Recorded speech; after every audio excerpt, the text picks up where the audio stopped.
மாமா இன்னைக்கு சண்டே, கடைக்கு போயிட்டு மட்டன் 1 கிலோ, மீன் 1 கிலோ, காடை 4 பிடிச்சிட்டு வந்துரு. என்னடி கோழி கறியை விட்டுட்ட?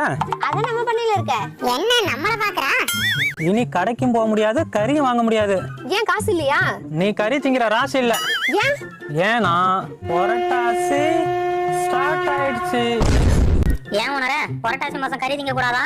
ஆமாப்பா, மனுஷங்களாம் யாரும் கறி திங்க மாட்டாங்க. அப்போ உன் பொண்டாட்டி ஒண்ணும் பிரச்சனை இல்லையா? ஏண்டி என்ன பார்த்தா உனக்கு மனுஷங்களா தெரியலையா? தெரியல. கோழியை குளிப்பாட்டி கோவில்ல விட்டாலும் அது கொத்தி கொத்தி தான் திங்குமா. ஏண்டி கோழி கொத்தி திங்காம நான் நக்கியா திங்கும்? உனக்கு என்னடி பிரச்சனைப்பா? கறி வேணும். புரட்டாசி நாளைக்கு வச்சுக்கலாம். புரட்டாசினா உன் தலையில வைக்கிற பூவா நாளைக்கு வச்சுக்க. சரி, முட்டை தொட்டினா நீ செத்த. அப்ப என்னதான் சாப்பிடுறது? நாளைக்கு காளான் வாங்கிட்டு வரேன், அத கறியா நினைச்சு சாப்பிட்டுக்கோ. அப்ப அடுத்த வாரம் மீன் மேக்கர் வாங்கி தருவான், அத மீனா நினைச்சுக்க.